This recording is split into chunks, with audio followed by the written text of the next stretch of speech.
Alright, I'm back with another Destiny 2 video. Today I wanted to talk about something that you might want to be aware of before we get into Beyond Light, and that is the result of the ARG puzzle that everyone was solving from the Collector's Edition. It was like a gated puzzle. You could only do it if you had a Collector's Edition code, which involved like uploading some images to all the folks that were compiling them and solving it, and I don't know how they solved it. Some sort of process to plug everything in, and what got spit out was actually what I predicted, which was the missing pages of the Collector's Edition Clovis Bray journal. And I did a video about this before, and I kind of summarized some of the main points, but I wanted to go over these missing pages as they are probably the most important. It was really long. There was a lot of pages. At the time I'm doing this, I'd say it's about 95% translated. There's some missing chunks of it, but we have kind of the gist of it.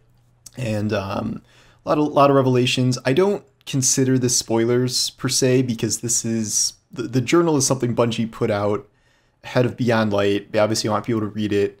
If you don't want to pay $100 or whatever the Collector's Edition costs, you can read it online. And also, this is an ARG that they put online to be solved before Beyond Light.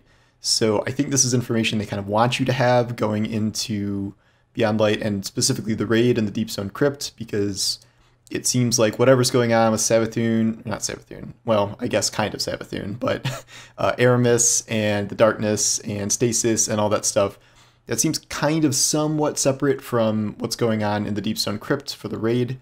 I don't know what portion of this will be told in-game or not, so the journal, which is very long, might be kind of the major component of this, so you kind of may want to know the story stuff going in. You can watch the last video for the stuff we know already. To sum up, Clovis Bray went to Europa to try and figure out the secret to immortality, which he believed was translating human consciousness into an uploaded form, which is how we kind of got Exos. But cracking the code of Exos required him to combine Vex technology, like Vex Milk, and with like Darkness tech. He calls it Clarity. And I'm still kind of nebulous on what Clarity truly is, but it's some sort of like Darkness influenced something or another, and like they kind of have a hand in the final ultimate solution for how to make an Exo. In this section, it's kind of a to be continued of everything we read before. One of the test subjects he was talking about before, Mr. Miller, died. Some people were speculating that this was Cade, and this was like a reference to Cade's old form. I don't think that's true. I think it was just kind of someone random who was part of the experimental process, and I don't think it was Cade, and this is not really a backstory for him. But, you know, I mean, I suppose anything's possible. I just think people were reading a little too much into that. In this section, Clovis realizes that the key to kind of stabilizing all this and cracking the Exo solution is memory wipes. So he designs Exos to be able to be wiped over and over again, which makes them like good for being soldiers and stuff, because they can forget all the atrocities they've committed. And this is how we get the numbers after Exo names. Like Cade 6 means he was rebooted 6 times. Like, we already knew this. This is just kind of how this all started. He is concerned, however, because he doesn't know what's going to happen to his original human memories from his time, you know, being alive. So he's like, my granddaughter needs to go first. And actually, she volunteers, despite, you know, all the hatred between them. I actually read this wrong the first time. He doesn't kill her. She does volunteer for the process of being converted into an Exo, because she believes it will help her better take on the Vex, and that she will be less susceptible to the Vex in Exo form. It seems very not clear that I think she knows it's like Vex Tech is involved in making Exos, but Clovis makes it very clear that she does not know about Clarity and Clarity Control, which I think is what he kind of refers to as the Darkness. She doesn't know that that's involved, and if she did, that she would want to shut down the whole thing, so he keeps that a secret from her. She undergoes the process, her human body dies. As you remember, I think she was dying of some degenerative disease in the first place, which Clovis Bray may or may not have engineered on purpose for both his son and her, so they would be forced to work really hard to try and live forever. So she becomes the Exo Stranger, and this is Elsie Bray, this is Anna's sister. Like, we've connected these dots for kind of a while now, but this is the first time it's really being spelled out for us. There's a sequence shortly after this where Clovis Bray is like starting, like he dies and then he has to like be put back together again with surgery, like he's done a few times, and he wakes up and he's just essentially just like a head and like a bunch of like bloody ribbons for his body because the process has been all screwed up. But during this process, he figures out that M. Sundaresh, who is a character we know, I think all the way back from Destiny 1, where she was an Ishtar researcher working to study the Vex, and she's been a presence in this journal the whole time. He figures out that she's not real, and that she is actually a Vex simulated human consciousness that has somehow infected his mind and is effectively being used to spy on him, because he realizes he never hired her, he doesn't remember hiring her.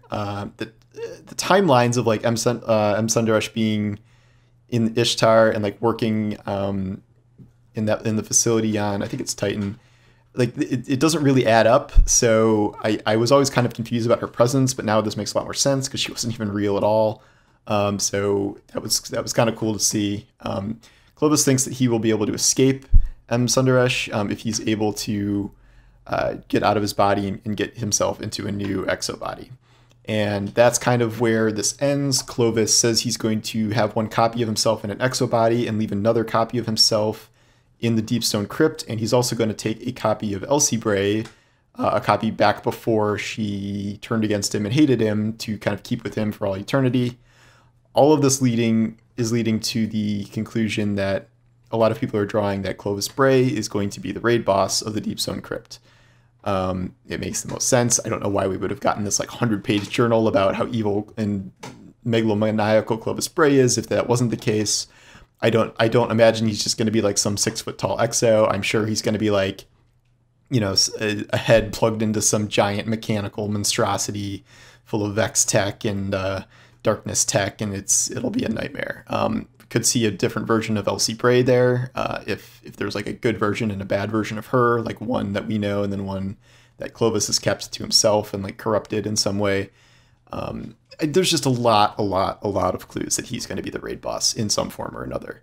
I don't know what additional lore there will be like pulled from the raid, or if it will kind of be the Cliff Notes version of what I just laid out here.